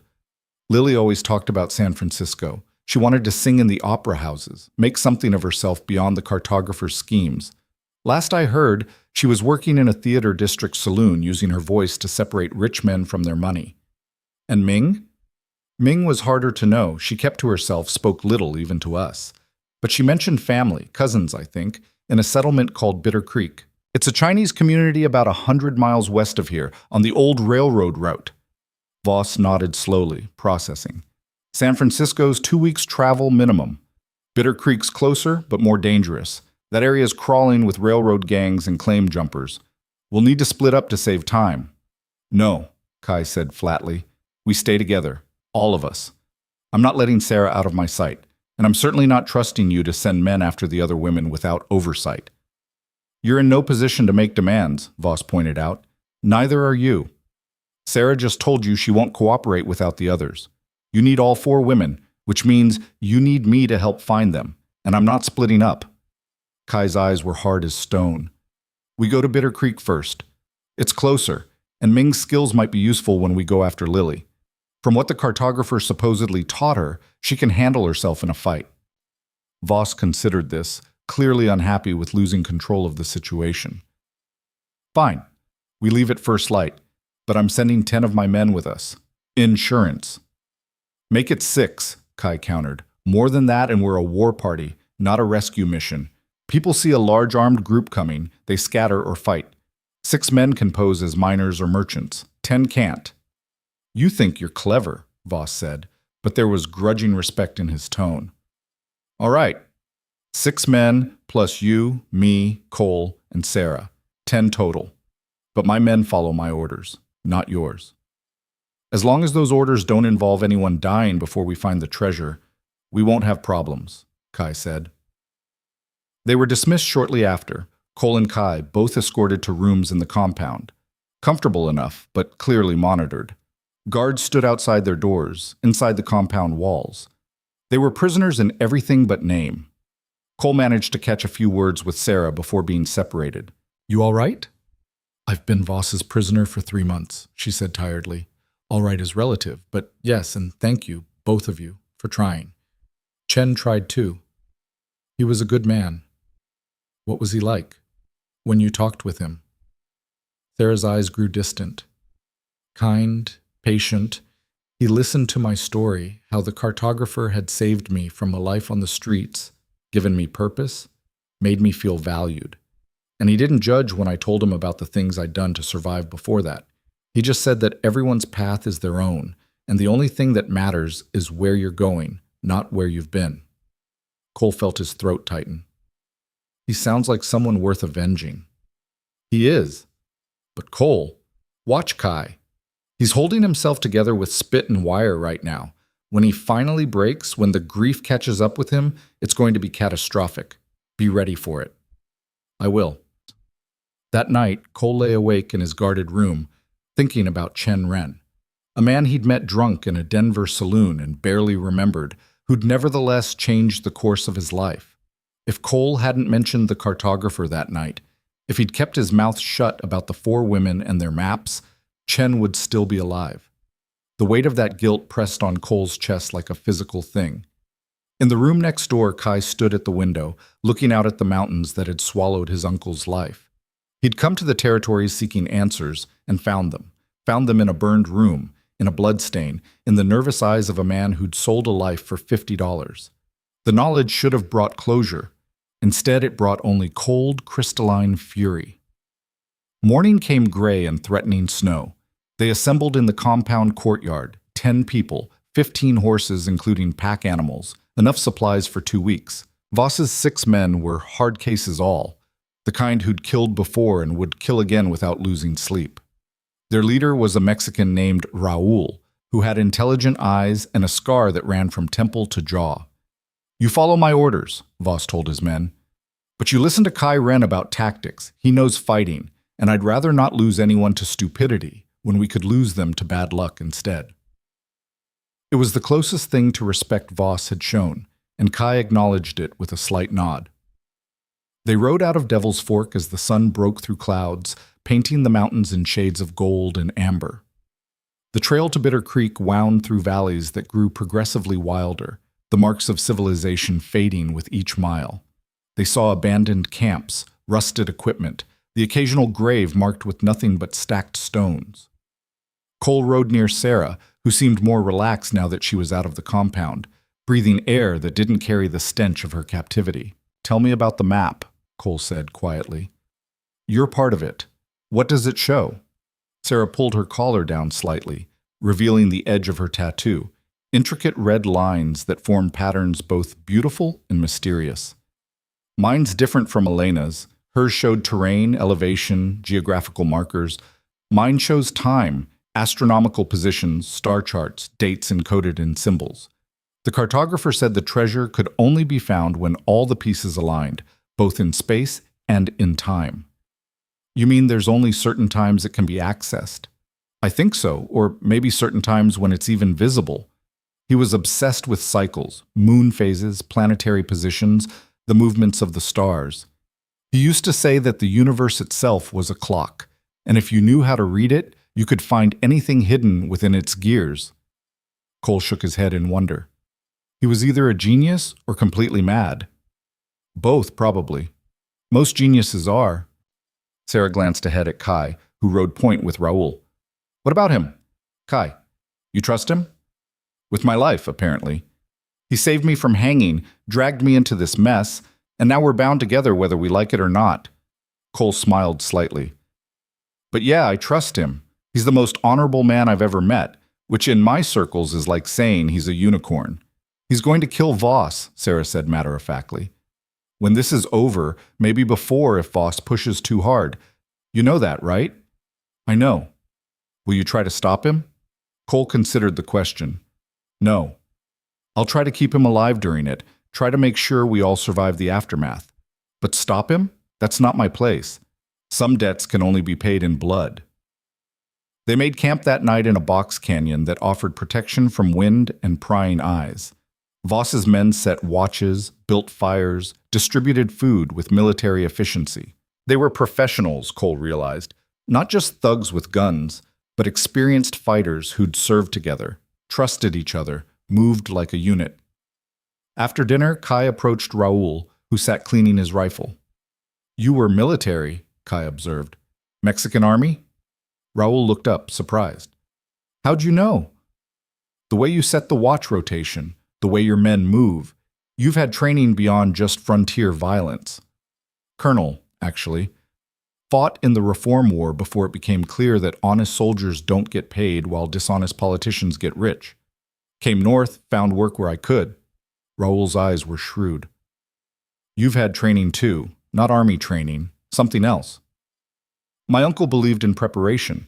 He hired masters to teach me, Chinese martial traditions, philosophy, the way of the sword. Kai sat down across from Raoul. Can I ask you something? Go ahead. You work for Voss, but you don't seem like the kind of man who enjoys working for someone like him. Why stay? Raoul was quiet for a long moment, his hands never stopping their methodical cleaning of the weapon. Because men like me don't have many options. I'm too old to start over, too foreign to be trusted in most places, too proud to beg. Voss pays well, doesn't ask questions about the past, and as long as I do my job, he leaves me alone. Is it honorable? No, but it's survival. And if I asked you to walk away when this is over, to not stand between me and Voss when the reckoning comes? Raoul's eyes met Kai's. That depends. What's your plan? Storm the compound, kill everyone in sight? Because if that's the strategy, I'll die fighting you. Not for Voss, I don't care about him, but for my men who will be caught in the crossfire. No. When I come for Voss, it'll be just him and me. I'll challenge him openly, give him every chance to defend himself. I won't murder him. I'll execute him according to his own code of violence. And you think he'll accept that challenge? His pride won't let him refuse. Men like Voss, they believe in their own invincibility.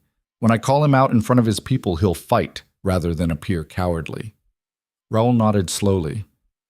I can respect that. When the time comes, if you keep it between you and him, my men won't interfere. But if it turns into a massacre, if innocent people start dying, all bets are off. Fair, Kai said, standing. Thank you for the honesty. Don't thank me yet. We've still got to find these women, solve this puzzle, and survive long enough to claim any treasure. Plenty of time for everyone to die before we reach whatever ending waits. They reached Bitter Creek 3 days later, and calling it a settlement was generous. It was more of a community than a town, a collection of tents and crude buildings clustered around a creek that ran clear and cold. Chinese families had established themselves here, carving out existence through laundry work, cooking, small farming in the nearby valleys. They eyed the approaching group with suspicion, particularly Voss's armed men. An older woman emerged from the largest building, her face weathered but her eyes sharp. She spoke in rapid Cantonese to Kai, who responded in kind. Cole watched the exchange, understanding nothing but reading volumes in body language. The woman was defensive, protective of her community. Kai was respectful but persistent. Finally, she nodded and gestured for Kai to follow her alone. "What's happening?" Voss demanded. "She'll only talk to Kai," Cole translated, guessing. "If we try to follow, she'll shut down and we'll learn nothing." Voss looked ready to argue, but Raoul put a hand on his arm. "Let him handle it, boss. These people know how to disappear if they feel threatened. We push too hard, we lose our only lead." Kai followed the woman into the building, which turned out to be a combined store and meeting house. Inside, seated at a small table drinking tea, was Ming. She was stunning, not in the obvious way of Sarah or Elena, but with a beauty that came from perfect composition, like a painting where every element balanced. Her black hair was pulled back severely, revealing a face of classical symmetry. She wore simple clothes, but carried herself with the bearing of someone who knew exactly how dangerous she could be. "So," Ming said in flawless English, "Chen Ren's nephew comes looking for me. I wondered if you would." Kai sat across from her, accepting tea poured by the older woman. "You knew my uncle." "I knew of him. The cartographer spoke highly of Chen, said he was one of the few honest men in a dishonest business. When Chen came looking for the other women, the cartographer's ghost blessed the journey." She sipped her tea. "Then Chen died, and I knew the curse had begun." "Curse?" "The cartographer warned us. He said the treasure was real, vast, worth dying for. He also said it would destroy anyone who sought it with greed in their heart. Only those who sought it for the right reasons would survive to claim it." Ming's eyes were dark and knowing. "Tell me, Kai Ren, why do you seek the treasure? For revenge? For wealth? For honor?" "All three," Kai admitted. "I want to avenge my uncle. I want to restore my family's fortune that he spent searching for this. And I want to honor his memory by finishing what he started." "At least you're honest." Ming set down her cup. "What will you do with the treasure when you find it?" "Use it to save my family's business. Return home. Build something lasting." "And the others with you? The outlaw, the prisoner, the warlord? What do they want?" Kai glanced toward the door where he knew the others waited. "Cole wants redemption, I think. A chance to be part of something meaningful. Sarah wants freedom. Voss," he paused, "Voss wants power and gold in that order."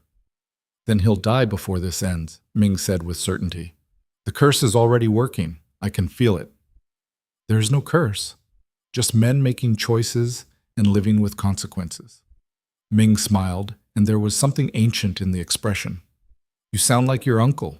He didn't believe in curses either. How did that work out for him?" The words stung, but Kai refused to react. "Will you help us? Come with us. Add your piece to the puzzle, help us find the treasure."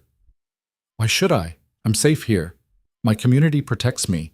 The fortune the cartographer promised feels more like a trap than a blessing." "Because Sarah is being held prisoner by Voss. Because Elena is alone and vulnerable in Silver Ridge. Because somewhere out there, Lily is struggling to survive in San Francisco's underworld. Your sisters in this, bound together by the cartographer's design. If you abandon them, you abandon yourself." Ming studied him for a long moment. "You're manipulative, using guilt and duty to get what you want." "I'm desperate. There's a difference." She laughed, a sound like wind chimes. "All right, Kai Ren, I'll come with you. Not for the treasure, not even for my sisters, though I do care about them. I'll come because I'm curious to see if you're the man your uncle believed you could be, or if you'll break like everyone else who's touched this cursed fortune." "I won't break." "We'll see." They emerged from the building together, Ming carrying a small pack that apparently contained everything she valued. Voss looked her over with undisguised interest, his eyes lingering on the patterns visible at her neckline, where tattoos traced delicate paths. "This is Ming," Voss said, "the cartographer's most dangerous student." "I prefer to think of myself as his most talented student," Ming replied coolly. Dangerous is such a limiting word. They left Bitter Creek with Ming added to their party, the community watching them go with expressions that suggested they were witnessing a funeral procession rather than a departure.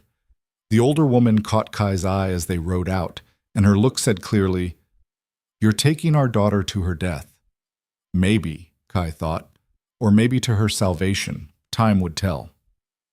The journey to San Francisco would take 2 weeks, Raoul estimated, assuming good weather and no complications. Given their luck so far, Kai suspected both assumptions were overly optimistic. He was right. On the 5th day, as they crossed a high pass through territory so remote they hadn't seen another human in days, Raoul called a halt. His face was grim. "We're being followed," he said quietly to Kai and Voss. 3 riders, staying just beyond visual range. Professional about it, too. They know how to use terrain, how to stay invisible. "Bandits?" Voss asked. "Maybe, or competitors. Word about this treasure hunt might have spread. Lots of people would kill for $300,000. Kai looked back along the trail, seeing nothing but knowing Raoul was right. He'd felt eyes on them for the past day, that prickling awareness that comes from being hunted. "What do you want to do?" Raoul asked. Kai considered their options. They could try to lose the followers, but in this terrain, that was nearly impossible. They could confront them, but that risked casualties they couldn't afford. Or they could set a trap. "Tonight," Kai said, "we camp in that valley ahead. The one with only 2 ways in or out. We post obvious guards, make it look like we're vulnerable. Then we wait and see who's stupid enough to approach." Voss nodded approval. "Raoul, set it up. I want to know who's following us and why before we take another step toward San Francisco." As the sun set and they made camp in the designated valley, as guards took their positions and fires were lit, Kai felt the pieces moving on some vast game board he couldn't quite see. Someone was out there in the darkness, watching, waiting, planning. And when they made their move, Kai would be ready. Because whatever else this journey had become, it was also a gauntlet, a test of worthiness that would strip away anyone not strong enough or smart enough or ruthless enough to survive. The treasure waited at the end, glittering with promise and danger in equal measure. But first, they'd have to live through the night. The attack came at midnight, when exhaustion dulled even the most vigilant watch. But Kai wasn't asleep. He'd positioned himself in the rocks above the camp, perfectly still, waiting with the patience his uncle had taught him. When he saw shadows moving against the starlight, he knew the trap had worked. There were 5 of them, not 3 as Raoul had estimated. They moved well, coordinated, spreading out to surround the camp before making their move. Professional killers, Kai realized, not opportunistic bandits. Someone had sent them with a specific purpose. Kai's whistle, soft as a nightbird, alerted Raoul and the others. The camp erupted into controlled chaos. Voss's men rolled from their bedrolls with weapons ready, taking cover behind rocks and equipment. The attackers, caught in their own trap, opened fire. Gunshots shattered the mountain silence, muzzle flashes painting the darkness in strobe light images of violence. Kai dropped from the rocks into the melee, his blade singing as it cleared the scabbard. He moved through the confusion like water through stones, finding the nearest attacker and engaging before the man could turn his rifle. The fight was brutal and brief. 2 of the attackers died in the first exchange of gunfire. A third fell to Kai's blade, his throat open before he could scream. The remaining 2 tried to flee, but Raoul's men were ready, cutting off their escape. When the smoke cleared and someone relit the torches, they had one survivor, a hard-faced man in his 40s with a bullet in his leg and terror in his eyes. Voss stood over him, revolver still smoking. "Who sent you?" The man spat blood. "Go to hell." "Eventually, but you'll get there first if you don't answer." Voss cocked his revolver, pressing it against the man's knee. "Last chance. Who hired you to follow us?" "A woman," the man gasped out. "Blonde, beautiful, voice like honey. She knew about the treasure, about the 4 women with the maps. Said if we killed you all and brought her the bodies, she'd pay $5,000. Kai's blood went cold. "Lily." "She didn't give a name," the man continued, words tumbling out in his desperation to avoid more pain. "But she knew everything. About the cartographer, about the maps, about you specifically, Kai Ren. Said you were the dangerous one, that you had to die first." Ming stepped forward, her face pale. That's not Lily. Lily wouldn't. She's our sister. She wouldn't betray us. People change, Sarah said quietly, especially when $300,000 is at stake. Maybe Lily decided she'd rather have the whole treasure instead of sharing it. Or maybe someone got to her first, Cole suggested, convinced her that turning against us was the smart play. Voss grabbed the wounded man's collar. Where is she? Where's this woman who hired you? San Francisco, Theater District. Calls herself Lily Sterling now. Performs at the Golden Pearl Saloon. That's all I know. I swear. Voss released him with disgust. Raoul, what do we do with him? Raoul's expression was flat, merciless. He came here to kill us. He fails, and now he expects mercy? We're 3 days from the nearest town, boss. If we let him go, he'll either die slow from that leg wound or find his way back to Lily and warn her we're coming. The wounded man's eyes widened. Wait, please. I was just following orders, just trying to make a living. You'd have done the same in my position. Maybe, Kai said, kneeling beside him, but we're not in your position. You are. So here's what's going to happen. You're going to tell us everything you know about Lily, where exactly she is, who she associates with, what kind of protection she has, and then we're going to leave you here with bandages, water, and a horse. What you do after that is between you and fate.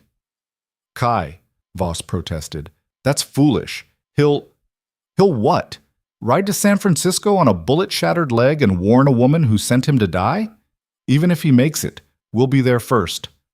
Kai's eyes never left the wounded man's face. My uncle taught me that mercy isn't weakness, it's a choice. I choose mercy now, but understand this clearly. If I see you again, if you make any move against us or ours, I won't hesitate. Next time there won't be a conversation. The man nodded frantically, then began talking, spilling everything he knew about Lily's operation in San Francisco. When he was done, they bandaged his leg, gave him supplies, and left him with the worst of the dead men's horses. As they rode out at first light, Cole pulled alongside Kai.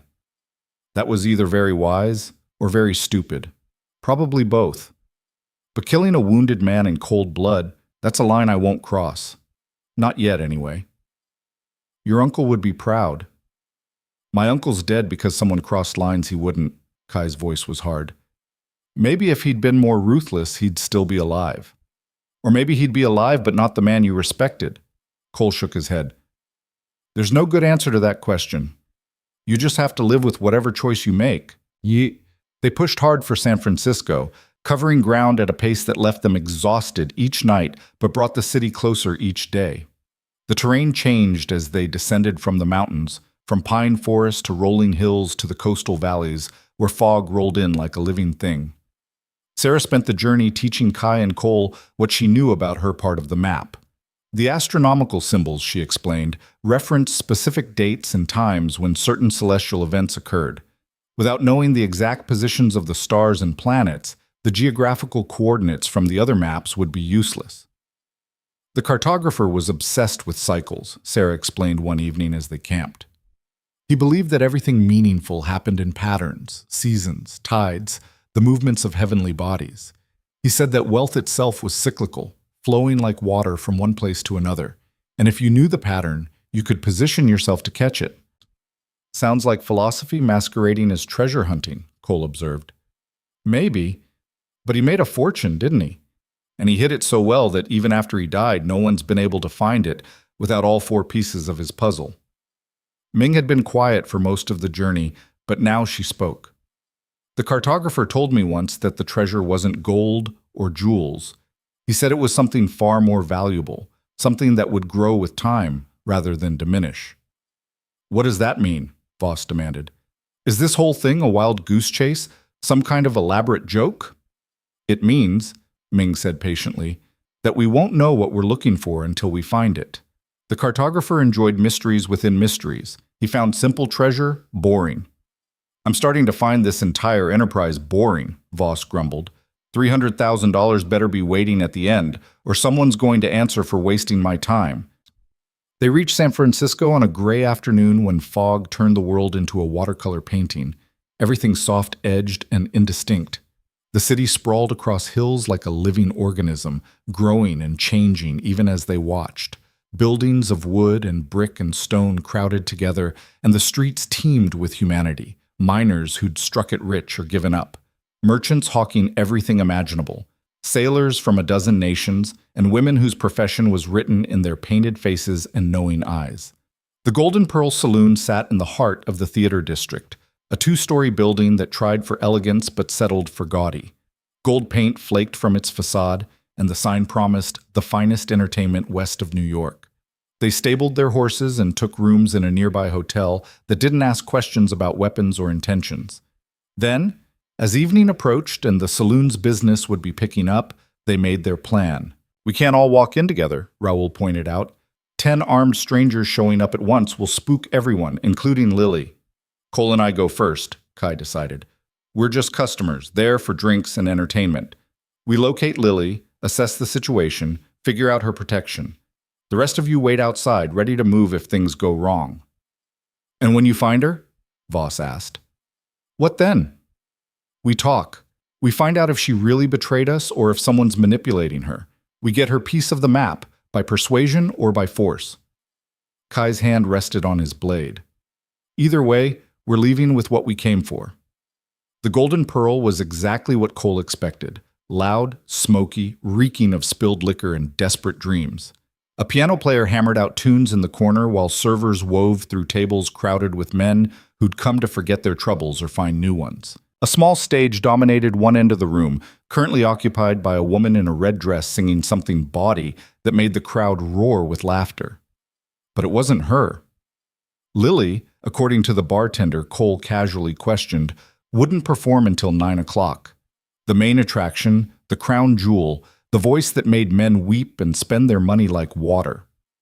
They found a table with a clear view of the stage and settled in to wait. Cole nursed a whiskey while Kai drank nothing, his eyes constantly scanning the room, cataloging threats and exits. At 9 o'clock precisely, the lights dimmed. The crowd quieted with an anticipation that suggested this was a ritual, something they'd come specifically to witness. Then she walked onto the stage, and Cole understood why. Lily was breathtaking, blonde hair that caught the lamplight like spun gold, a face that could have belonged to a classical statue, a figure that the blue dress she wore emphasized rather than concealed. But it was her presence that truly captivated, an aura of confidence and power that suggested she owned not just the stage, but everyone watching. When she began to sing, the room disappeared. Her voice was extraordinary, pure and powerful, capable of delicate emotion one moment and soaring passion the next. She sang of lost love and broken dreams, of hope and betrayal, of all the things that haunted men's hearts in the dark hours. Cole glanced at Kai and saw something unexpected, tears streaming down his companion's face. "What's wrong?" Cole whispered. "That song," Kai said, his voice rough. "My uncle used to sing it, in Cantonese, but the melody's the same. It's about exile, about being far from home and wondering if you'll ever return." The performance ended to thunderous applause. Lily took her bows with practiced grace, then disappeared backstage. Cole and Kai waited 10 minutes, then made their way to the back corridor that led to the performers' dressing rooms. A large man in a suit stepped into their path. "Private area. Customers stay in the main room." Kai met his eyes with that flat, dangerous stare that had become familiar. "We need to speak with Miss Sterling. It's personal." "Miss Sterling doesn't receive visitors. She'll receive us." Kai's hand moved to his blade. "We can do this quietly, or we can do it loud. Your choice." The man reached for a weapon hidden under his coat, but Kai was faster. The blade appeared in his hand, the point pressing against the man's throat before he could complete the draw. "Quietly it is," Kai said. "Which room?" The man's eyes flicked toward a door at the end of the hall, his fear doing the talking his mouth wouldn't. They left him tied and gagged in a storage closet, then approached Lily's dressing room. Cole knocked politely. No point in being rude about it. "I said no visitors," Lily's voice called from inside. "It's about the cartographer," Cole said.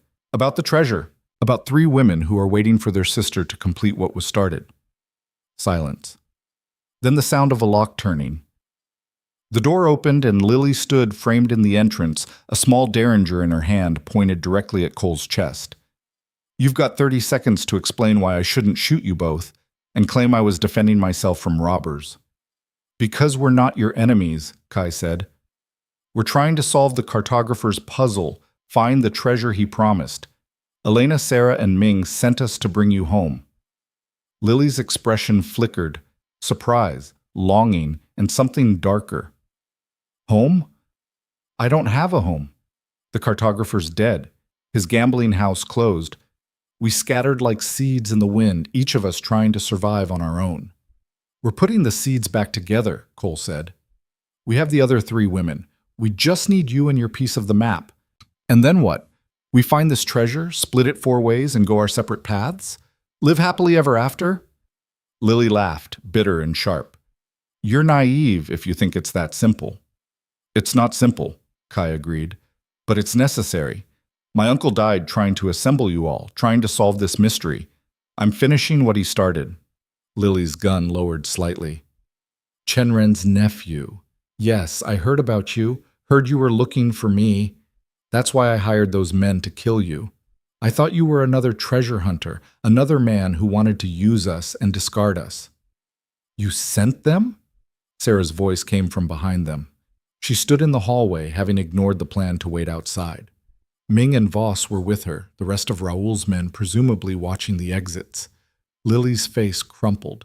Sarah, Ming, I'm so sorry. I didn't know.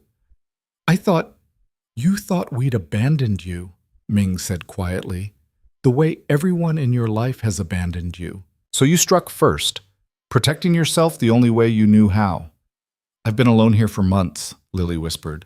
Singing for drunk minors, dodging men who think a performer is the same as a prostitute, trying to survive in a city that chews people up and spits them out. When I heard someone was asking about me, about the map, I panicked. Sarah crossed the space between them and pulled Lily into an embrace. We're here now. You're not alone anymore. Lily broke down sobbing, the derringer clattering to the floor forgotten. The other women joined the embrace, 4 sisters reunited by fate and necessity. Their shared burden finally something they could carry together. Voss cleared his throat. This is touching, truly, but we have business to discuss. 4 maps, 1 treasure. Time to see what the cartographer left behind. They gathered in Lily's dressing room, spreading out the pieces they needed. Elena had sent a detailed drawing of her tattoo with them, knowing she couldn't make the journey. Now they had all 4 pieces. Geographical coordinates from Elena, time cycles from Sarah, symbolic ciphers from Ming, and from Lily, a final element that shocked them all. It's a bank account, Lily said, showing them the numbers tattooed along her collarbone. Not coordinates, not symbols, account numbers, access codes, dates of deposit. Cole stared. The cartographer didn't bury the treasure. He invested it. He did better than that, Ming said, studying the combined information. Look at the dates Sarah's map shows. They correspond to specific financial events, stock purchases, bond investments, gold trades. He didn't just hide $300,000. He used it to build wealth, to make it grow. Kai's mind raced, putting pieces together. The bank account would be in San Francisco. That's why Lily's here. She's the final key, the one who can actually access the funds. But we still need the exact location and timing, Sarah said. My astronomical data points to a specific date, 3 days from now, when certain planetary positions align. That's when the account can be accessed, when all the security measures the cartographer put in place will recognize the correct combination of factors. Voss was practically vibrating with anticipation. So in 3 days, we walk into a bank, present the proper credentials, and walk out with a fortune? If it's that simple, Ming said, then yes, but the cartographer never did anything simple. The next 3 days were tense. They took rooms in a better hotel, kept watch in rotating shifts, and prepared for whatever might come. Lily closed her affairs at the Golden Pearl, claiming a family emergency. The other women compared their tattoos obsessively, making sure they had every detail perfect. On the appointed day, they dressed in their finest clothes. Voss and Kai in suits that made them look like businessmen. The women in dresses that spoke of respectable wealth. They walked into the San Francisco commercial bank like they owned it, which, in a sense, they did. The bank manager, a nervous man named Pemberton, reviewed their credentials with shaking hands. This account has been dormant for years. The owner left strict instructions that it could only be accessed when certain conditions were met, 4 individuals presenting specific identification codes, on a date when astronomical conditions matched a predetermined pattern. "All of which we've provided," Voss said impatiently. Pemberton nodded, disappearing into the vault. They waited in a private room, the tension thick enough to cut. When Pemberton returned, he carried a single leather folder. "The account," he said, opening it, "currently holds the sum of $1,200,000. The room went silent. Then everyone started talking at once. "$1 million?" Sarah breathed. "He did it," Ming said, wonder in her voice. "The cartographer actually did what he promised. He took 300,000 and multiplied it 4 times over." Pemberton held up a hand. "There's more. A letter, to be read by Chen Ren, or his designated heir." Kai took the envelope with trembling hands. Inside was a letter in his uncle's handwriting, dated 2 weeks before his death. "Dear Kai," it read, "if you're reading this, it means I didn't survive my quest. I'm sorry to leave you alone, but I want you to know that I died doing something meaningful, helping women who'd been used as tools reclaim their agency, solving a mystery that challenged my mind, and perhaps, just perhaps, building something that will outlive us all. The money in this account represents the cartographer's greatest achievement. He didn't steal it or hoard it. He grew it through careful investment, through understanding the patterns of wealth and using them wisely. I've added to it what I could, my own investments guided by the partial information I gathered. It's yours now, nephew. Use it to save our family business. Use it to build a life of meaning. But most importantly, remember that wealth isn't what you have. It's what you do with what you have. Make me proud. Your uncle, Chen." Kai read it twice, tears streaming down his face.